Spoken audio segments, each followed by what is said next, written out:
All right, good morning. Welcome into the Out of Bounds show, ESPN 1059 The Zone.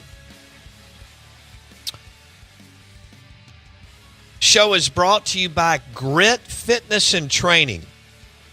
Grit. Go ahead and join, get a membership today. Get in shape, resistance training, and cardio and all the different things that you need to do. Plus, they have Jay Powell there as head of baseball operations. They've got indoor, outdoor turf, indoor batting cages, pitching mounds, the whole thing. Indoor, outdoor turf. And then it's where the old courthouse was on Lakeland Drive, but they went in and renovated it. So it's behind Ergon and Mirror Lake, basically. Grit, fitness and training facility. Tour it today. You will love it. Show is also brought to you by Juniker Jewelry Store. If you're in the market for an engagement ring or necklace or watch, Juniker Jewelry Store in Madison on Highland Colony. We're ESPN 1059 The Zone. Tom Luganbill will join us at 9:30. We'll go over the two college football playoff games. Also, maybe get Luke's thoughts on some of the quarterbacks moving around. Yeah, I think that would be good. I mean, we'll talk about the quarterbacks in the deal. Trinidad Chambliss, Ole Miss, Carson Beck, Miami, Fernando Mendoza with Indiana, and Dante Moore with Oregon. So those are the four dudes left. All four guys left. Coaches left.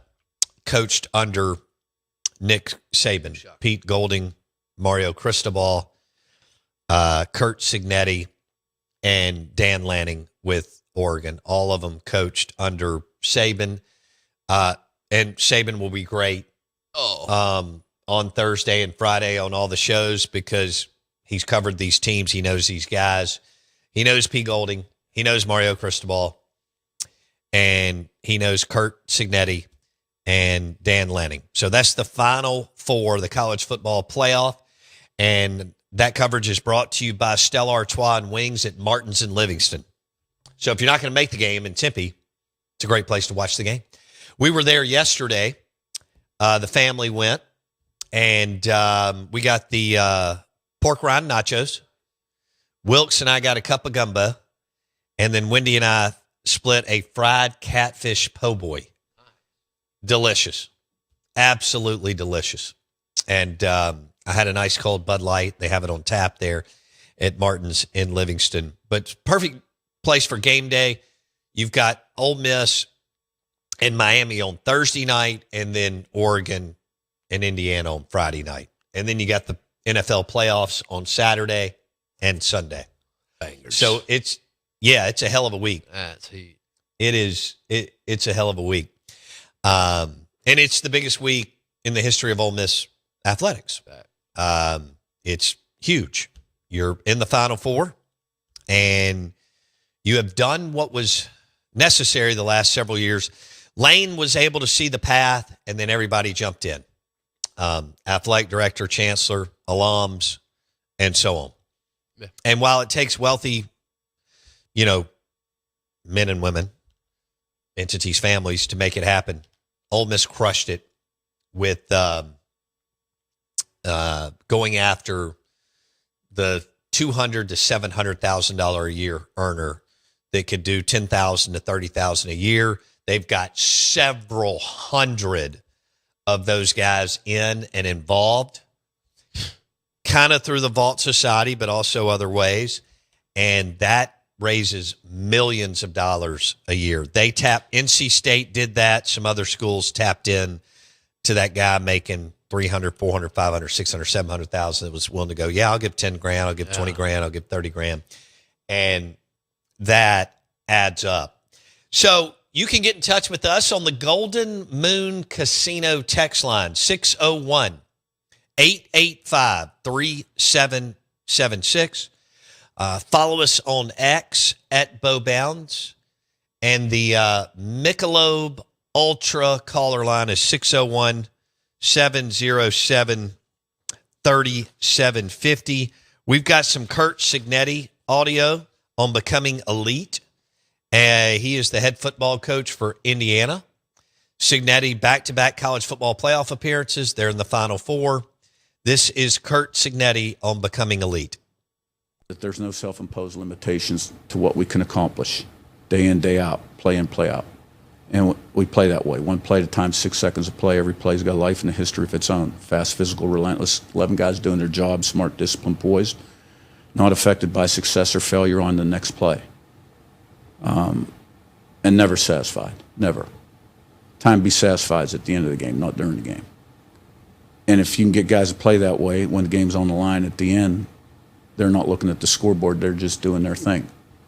And they're also not affected when they're 2 scores down in the second quarter. Or I've had teams 4 scores down in the second quarter come back and win. Curt Cignetti, head football coach at Indiana, didn't get his, I don't even know if it's not even his dream job, but didn't get a Power 4 head coaching job until he was like 62 years old. And, I mean, he was at IUPU and James Madison. And now prior to that, he was at Bama for a minute. Sure. And so on. But, man, he had to take the back roads and the garbage truck and the sewage pipe and everything else to get where he is today. And when, I mean, he went to Indiana. Nobody has ever given a damn about Indiana football. No. Never. Not even when Lee Corso was riding an elephant or whatever the hell he was doing into the stadium as Indiana's coach. No. He was doing that just to try to probably get 320 fans to the game back when Bobby Knight was dominating college basketball. That's right. But, I mean, dang. I know, was it Kalen DeBoer and them went through there with Michael Penix and so on, but nobody has ever cared about Indiana. I mean, people have actually cared about Miami and Oregon and Ole Miss football. Right. Right. And, of course, Miami comes on the stage in the 80s, rips off some titles. They go through Snellenberger, Jimmy Johnson, and Dennis Erickson, okay? Then they come back years later in 2001 and win it with Larry Coker. Yeah. But they drove, like, Hall of Famers to the NFL that we all know about. Yeah. Quarterbacks, Michael Irvin, Ray Lewis. You all know the whole drill. Oregon is the last 20, 22, 23 years. Fair enough. But they've played for the national title twice. Twice already, yeah. Ole Miss has been good. Never anything like this, where they're unbelievable. No. But they've had some really good players come through, and they love it. It's their main sport.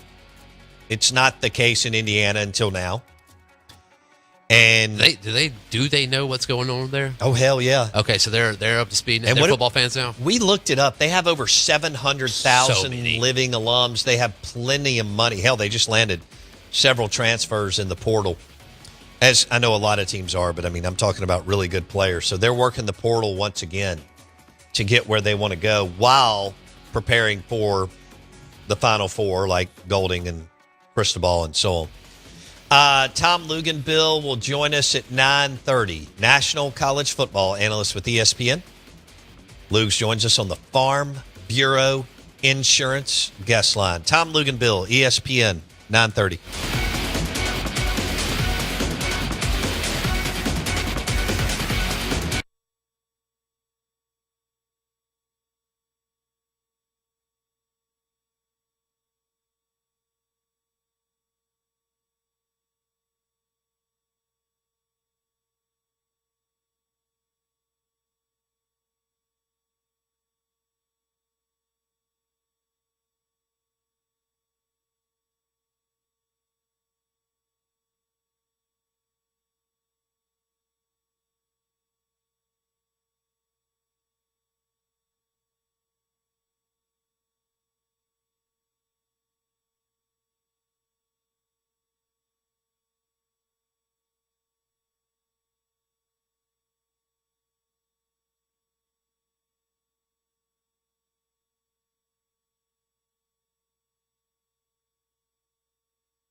All right, Tom Luganbill coming up next.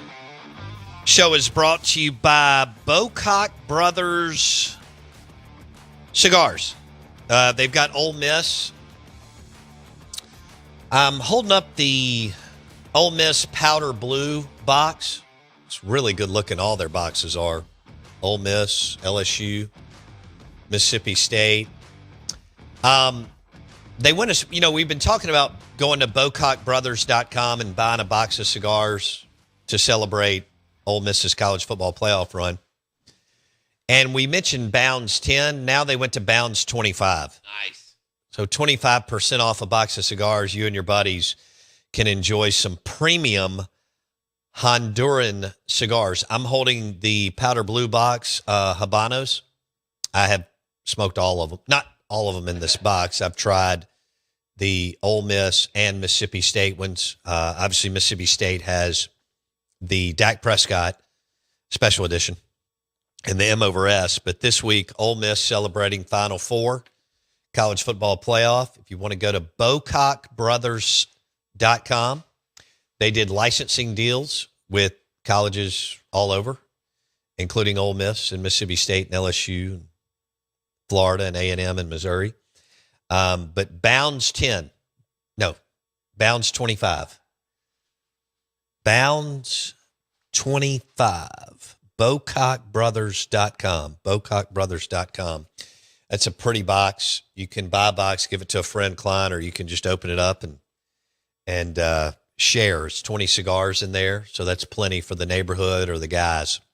Golf course, whatever you're doing. BocockBrothers.com. Promo code BOUNDS25. Nice. All right. What else do I need to hit here? National Personal Trainer Day. Okay. Shout out to Grit Training, Grit Fitness and Training on Lakeland Drive. Go ahead and get on your feet, move your body and lift some weights and get that cardio in. They've got all sorts of classes that they offer. Plus, I mentioned the indoor-outdoor turf. National Spaghetti Day. Brought to you by Taste Italian Kitchen. I love spaghetti. Oh, yeah. Wendy makes it, or I'll grab some at Taste. You just can't beat really good. And Wendy gives me a hard time. I'll actually eat spaghetti. She says I don't eat leftovers. This is not accurate. Mm-hmm. But better next day. I will eat leftover spaghetti. Like, it's pizza, it's Italian, spaghetti, lasagna. Yeah. Of course, you can go in and we've talked about going in and getting a cold rib that you've, smoked on the egg on a Saturday with a Tito's Bloody Mary. That's perfect at 11 a.m. What else will I do left? Oh, I had black-eyed peas last night. Wendy was over to friends playing cards. Nice. So I absolutely hammered some black-eyed peas and cooked a ribeye. I thought that was a good meal. So there are some things that I will eat leftovers, no doubt. Trying to think what else. God, those are good ones right there, though. Man. Spaghetti. Italian, man. The lasagna. cheese is better always better next day. Ribs, steak. Things like gumbo and red beans and rice. Right. That works. Yeah. Sausage casserole, which I didn't get enough of over the holidays because we were gone for a little while. Wendy's going to have to redo that one more time. You do that breakfast casserole. That's what I meant. Breakfast casserole. We do that. Mark from Port St. Joe on the Golden Moon Casino text line. Bo, if Austin Simmons doesn't get hurt, we are at the house with an 8-4 record. No, amazing. It really is amazing. No doubt. It's amazing what happened. Austin Simmons gets hurt. Trinidad Chambliss comes in and ends up being a good bit better than him. Not that he can't be a hell of a player. He's in the portal. We'll see where he lands.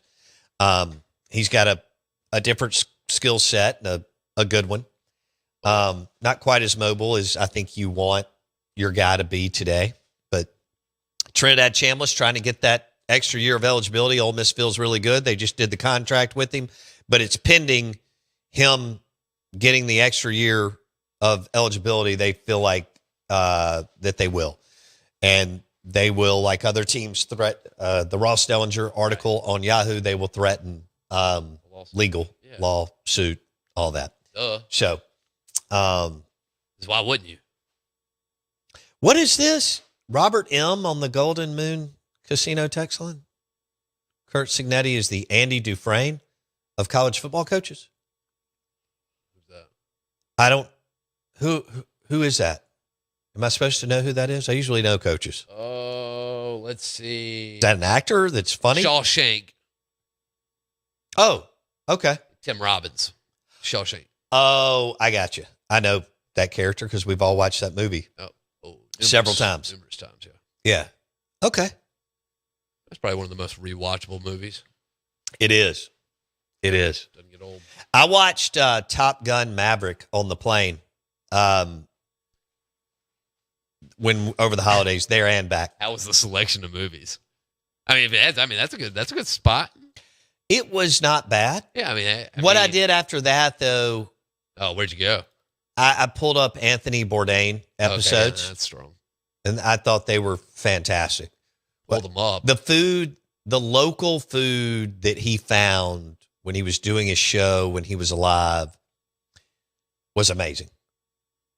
And You just so, kept finding it.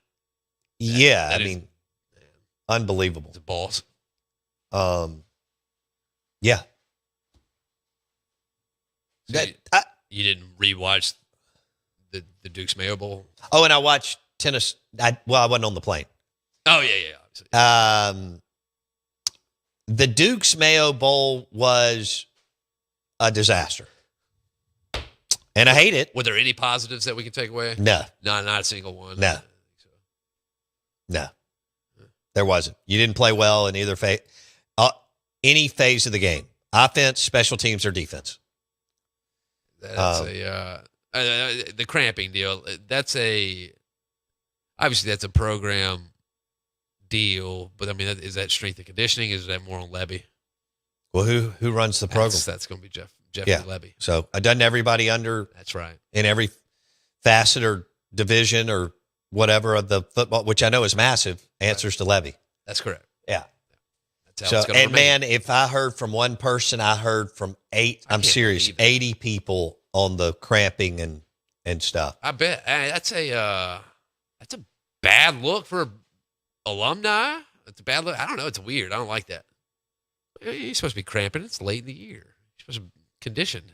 Uh, You had weeks Couldn't agree off. more. Oh, that's terrible. I can go up there, do a little strength and conditioning. you could. You seem like a calisthenics guy. Dude, they don't do anything but hold a clipboard and blow a whistle. I know. Right? No, strength and conditioning is. I mean, that's an intense. Dude, they deal. work all the It's time. so intense now. I don't even know when they take, because they have to be with the players all the time. They don't break. You know, like Ole Miss has already gotten a lift in today. No doubt. Okay. Oh, I would hate. And then they'll practice. I don't know. They may be flying today. Yeah, they may be going ahead and heading to Tempe today. Get Somebody may accustomed, know. baby. Get accustomed to that time change. Yeah. Was it 2 hours? Yeah, it's 2 hours out there.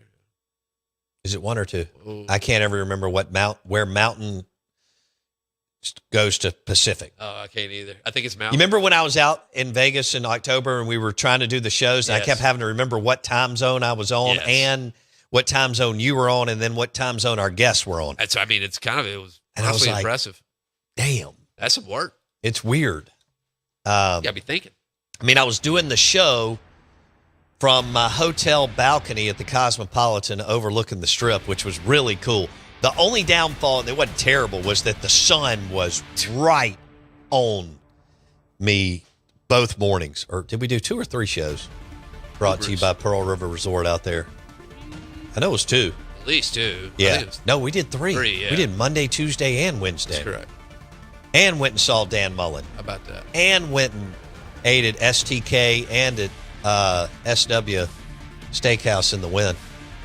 That's just getting it done. And Sushi Samba.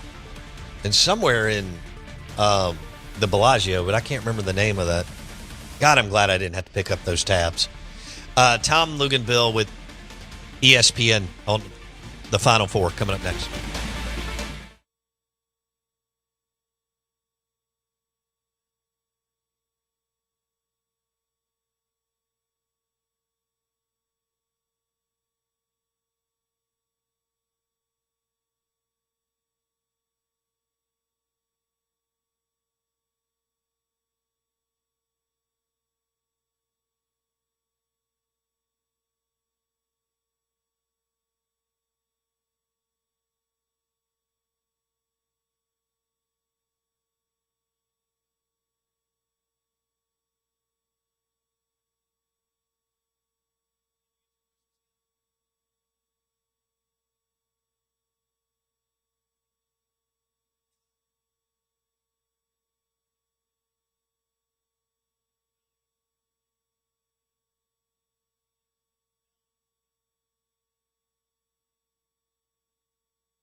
Go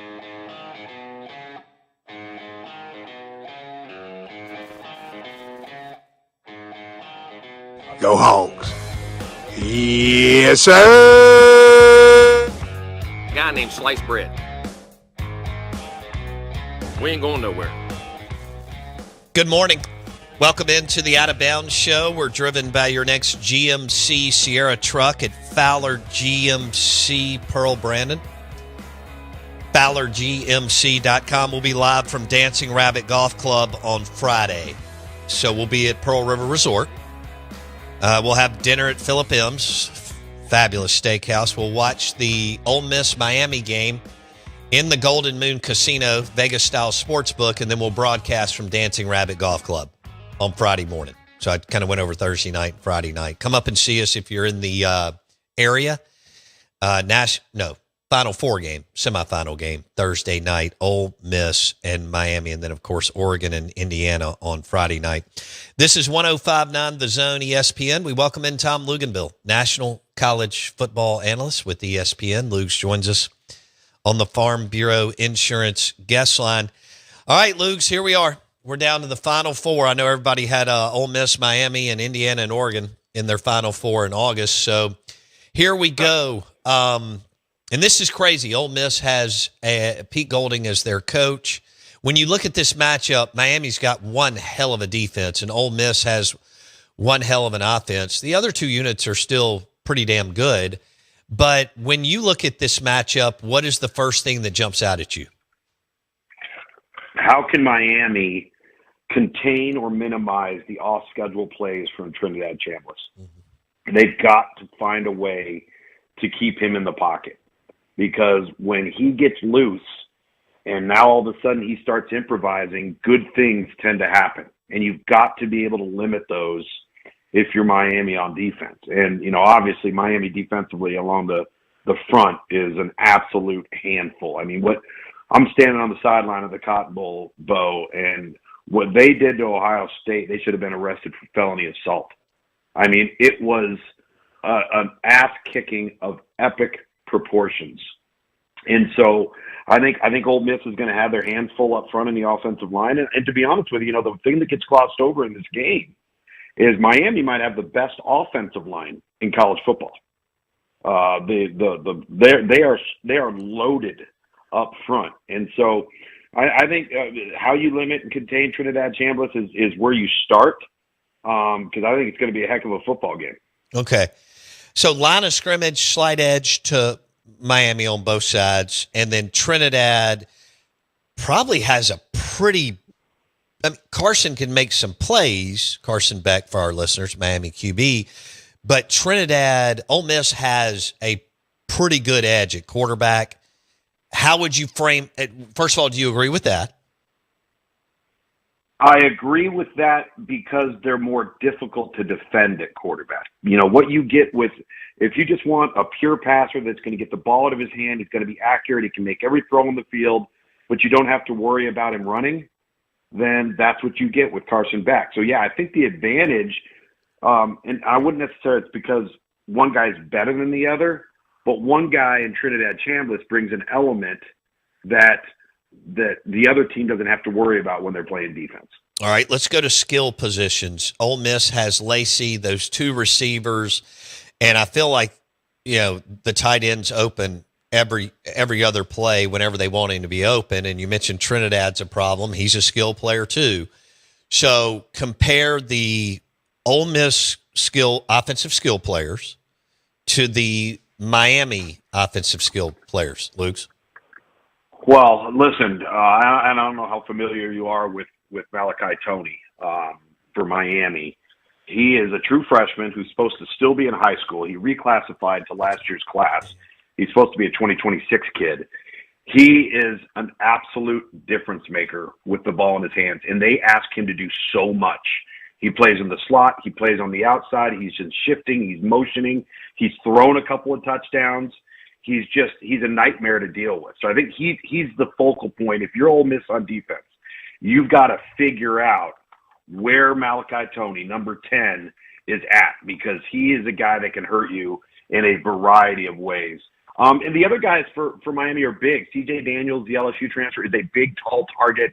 Keelan Marion is kind of your jack of all trades type of guy. He's also a big target, but the focus is clearly number 10. Now, when you look at Ole Miss, you know, they are extremely experienced. I mean, Stribling's a senior. Wallace is a senior. This is a group that has a lot of experience under their belt. You talk about Daquan Wright, the tight end.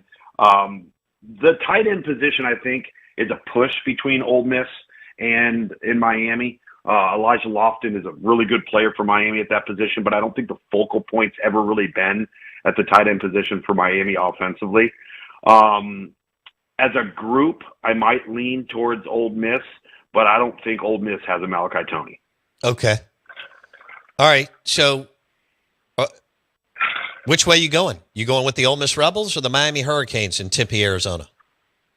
So, my head tells me Ole Miss. But what Miami has going for them is they have this chip on their shoulder because everything that's been discussed about them hasn't been about how good they are and how talented they are. It's been about, well, should they have gotten in, right? And then all they do is go to College Station and beat Texas A&M, go to the Cotton Bowl, and destroy Ohio State. And I think when you have that momentum and that edge and maybe things start to kind of become magical, my heart tells me it's Miami. And so I think I'm going to go with Miami on this one. I wouldn't be surprised. I think it's an unbelievable matchup. I wouldn't be surprised with either team winning. But there's something about this Miami team of being doubted, you know, because the reality of it, Bo, is nobody's beat Miami but Miami. Their two losses, they had a combined 6 turnovers. Wow. Everybody else they boat raced. And so, you know, they're pretty dang good. Now, the thing I like about Ole Miss, though, is Ole Miss has used all of the Lane Kiffin distractions and all of the coaching change distractions and who's going to be on the staff and who's not going to be on the staff. They've used that as fuel. That has not affected those kids one bit. I mean, I was sitting there watching the game the other night. I don't know about you, but I'm sitting there watching the game, and I look at the outcome of the game, and I said, it would not have mattered if Lane Kiffin was on that sideline or not. Pete Golding had that team prepared. Yes. Charlie Weiss Jr. had that team prepared. Lane Kiffin, they would not have won or lost that game had Lane Kiffin been on the sideline. And so I admire them about that because they have not let any distractions get in their way. That also worries me. Like, I also think that gives them an edge. So this one's just, it's so hard to pick on this one. Yeah, I think you make some good points here. Really evenly matched. And, yeah, you know, and the line of scrimmage, I do give the skill edge to Ole Miss. And whenever you have a dual, you know, Carson can move like he did. He made a couple of plays late against Ohio State that I was impressed with and kind of surprised me. Did they you? Yeah. Yeah, he got out of trouble a couple of times. And I'll tell you this. When it was 3rd and 10, and he's dropping back to pass, this was in the late third quarter, I think, and he sees a crease, and he takes off and runs. And he gets to that edge, and it was on the Miami sideline. And he didn't slide. He didn't run out of bounds. He absolutely trucked the Ohio State defender. I mean, and the sideline erupted. And in that moment, you're like, okay, this team's winning this game, right? You could sense it. You could see it. You could feel it. So, yeah, he did do some things. But it's not dynamic, pull a rabbit out of a hat type of stuff like we see from Trinidad. Right. Okay. And, you know, Georgia couldn't get Trinidad on the ground. I mean, couldn't get him on the ground, and they could not contain him within the confines of the tackle box because he's shorter, right? He's not very tight. You got to make him play from within there.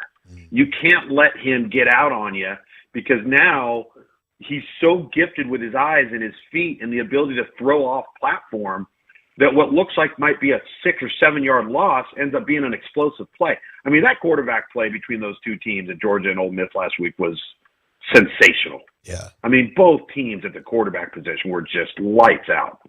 I thought Tom Luganbill with ESPN on the Out of Bounds show and the Farm Bureau Insurance guest line. I thought, as good a coach as Kirby Smart is, I thought going for it in his own territory when the game's 27-24, when you don't have to, Luke. Yeah. There's nothing going on that's making you go for it.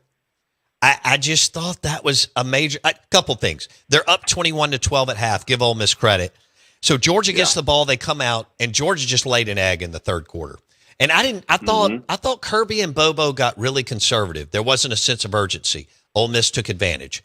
And then the momentum started, these momentum swings, them going for it on 4th and 2 in their own territory when they didn't have to, that really surprised me. Did it you, Luke?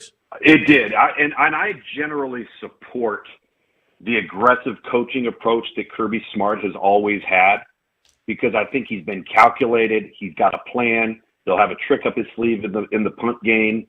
And we saw some of that. But that was an unnecessary risk where I don't think the upside was greater than the alternative. Okay. And it cost them. Yeah.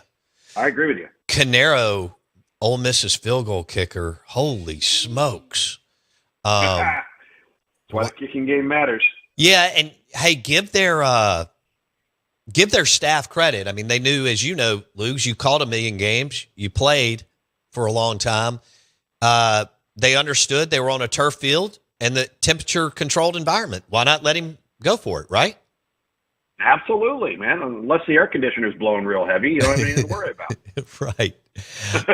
Tom Luganbill on the Out of Bounds show. Okay, let's go to the Big Ten matchup on the other side and talk about Kirby talked about this, but then Kurt Signetti has been talking about this the last few days.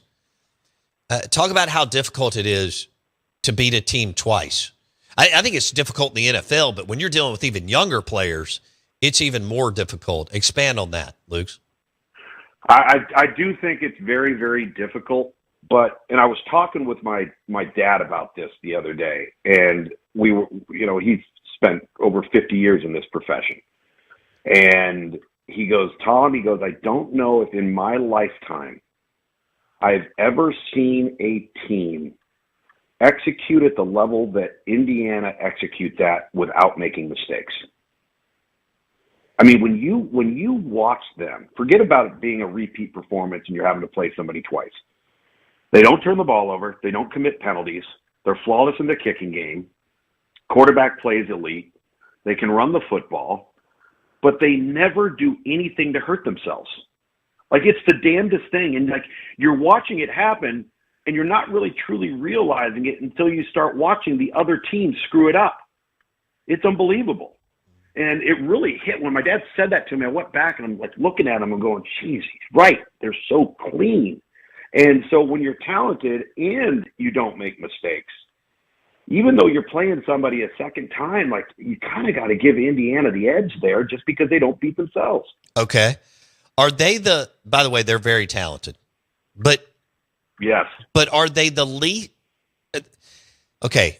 It sounds like they're the best coach team, even though there's good coaches all left, right? They're doing a hell of a job getting 18 to 23-year-olds to get on the same page. But if you're comparing all four rosters, would you say Indiana's the least talented?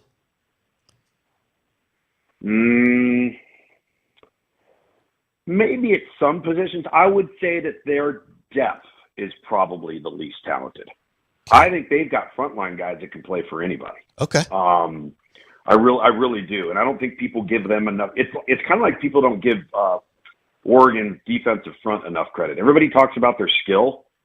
Their defensive front is an absolute handful, and I saw it in person against JMU, and then we all saw it obviously against Texas Tech.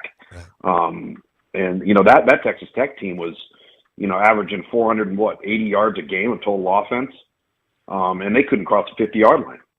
And so I think there's always going to be areas of teams and rosters that are probably undervalued a little bit. I would probably say the depth of Indiana may not be what Miami and Oregon and some of these others are playing with. But you know what Indiana has too, and this is one of the most glossed over components to Indiana. Nobody talks about it. Go look at their depth chart and look at how old they are. It's 6th-year senior, redshirt senior, redshirt junior, 6th-year senior, across the board. Everybody on that team is old. Like they're playing, we look at the transfer portal, right? And we see all this player movement. There's, 4,500 players in the transfer portal. And the vast majority of all of those guys that are in the portal are young, right? So Indiana's sitting here and they're playing with a ton of old guys that are 22, 23, and that makes a difference. That's a big deal, you know, and it's hard to get old in college football right now. It's hard to do it because you can't maintain your roster. He is Tom Luganville on the Out of Bounds Show, driven by your next GMC Yukon Denali at Fowler GMC Pearl Brandon. This is 105.9 The Zone ESPN. We're down to the Final Four. Okay, rank the quarterbacks left in the playoffs as far as who you like, one to four. If you were to tell me the most NFL ready to play right away guy of the quarterbacks, I would say it's Fernando Mendoza. If you were to tell me who has the investment upside of a 10 to 12 year career, I'd say it's Dante Moore. So then I would put, because I don't think Carson Beck is overly dynamic. I think he's a good player, but it's kind of what you see is what you get. But he's played his best football against the best teams that they've played against. And then Trinidad Chandler, to me, is Joe Hamilton. Remember Joe Hamilton? Yes. Georgia Tech? That's who Trinidad Chandler is. And I think that if he was bigger, he would be viewed a lot differently. Right. But he's not. I mean, and that's okay. That's fine. But he's got the goods, the stuff that you can't coach. Temperament, mental toughness, competitiveness, like all of those sorts of things, man, that stuff's falling out of his pockets. I agree with that. Tom Luganville with ESPN on the Out of Bounds Show, brought to you by Stella Artois Wings. That's a winning combo. Let's go through this. Game one, and then we'll go to game two. Ole Miss, Miami. Who can run the football the best and stop the run the best? Stop the run the best, I would say it's going to probably be Miami because of that front. I think I would probably say it's a bit of a push when you talk about Ole Miss and Miami run game, but I'll say this. The first two rounds of the college football playoff, Miami absolutely dominated Texas A&M and Ohio State on the ground in the fourth quarter. Mark Fletcher ran for, I think, 172 yards against Texas A&M. 91 of them were in the fourth quarter. This last week against Ohio State, Miami absolutely owned the point of attack and ran the football to victory in the fourth quarter. If I'm Ole Miss, that concerns me because what they do is they wear you down and get you late into a game and get you to submit, right? And so to limit that, I think, Ole Miss has to maintain possession of the football. They've got to have some long drives. They got to keep Miami on the sideline. Because if you let Miami and that offensive line and Mark Fletcher have their way on early down, it's going to be a long day. All right, let's go to Indiana, Oregon. Who's better at running the football and stopping the run? I would say that I would give the edge to Indiana running the football because of the diversity of their run game. They really attack you in a variety of ways. I mean, they're a lot like Georgia Tech offensively. You have to prepare for a lot pre-snap. You're going to see a lot of counter. They're like I said, very, very diverse. Stopping the run, as good as I don't think the Alabama game is a good measure because Alabama hasn't been able to run the football against anybody, so that number looks a little bit skewed. But Oregon up front on defense is so big and so deep that I think they might be a team that is capable of forcing the game to go into Fernando Mendoza's hands by limiting the run game. So I'd say Oregon defensively. Now, I talked about Indiana's run attack and how they approach it. But as far as depth in terms of the running back position, Oregon has 2 outstanding true freshman running backs and 4 total running backs. Their barn and their stable of running backs that they can rotate through in their run game is really, really good and really, really talented. All right. And something else to think about, the 2 winners, who's going to come out the healthiest, right? Because this gauntlet of, I mean, it is that is where depth comes into play, luck comes into play. Are you a team that can minimize a drop off in talent and production if you had a significant injury? And these teams are all here for a reason. I mean, the common denominators are painfully obvious, right? They all can play at the quarterback position and they all can play up front. So like when we're sitting here prognosticating and trying to, split hairs and this and that, usually what ends up happening when teams are this equally balanced, it comes down to the kicking game and who makes mistakes. Canaro was on fire at the Sugar Bowl, by the way, for Ole Miss. And we'll see what some of the other – I'm not familiar enough with the other place kickers as far as if they can boot it from 45 or 50 plus.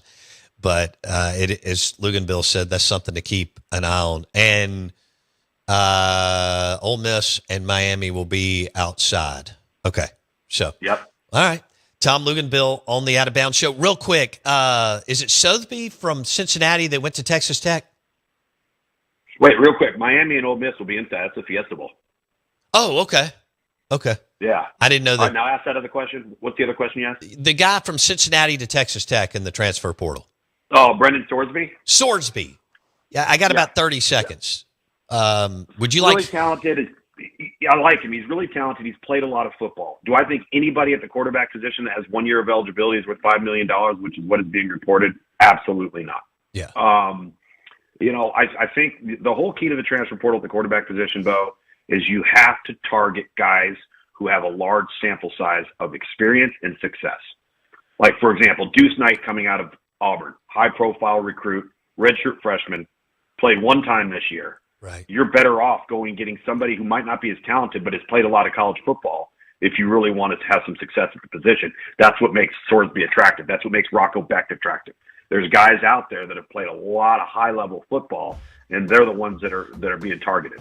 All right, 20 seconds. How do you if Lane gets Sam Levitt, how do you think that will look at LSU? Well, it'll look good. It'll be exciting. That guy makes a ton of plays. Now, I don't think he's as natural a passer as Austin Simmons or Trinidad Chambliss. He takes some risk with the football, but he is super talented, and he's a dynamic runner. Tom Luganville, we appreciate it. Be good, man. All right, buddy. You too. See it. Tom Luganville with ESPN and their national college football team joining us on the Out of Bounds Show, ESPN 105.9 The Zone, brought to you by the Men's Clinic in Madison.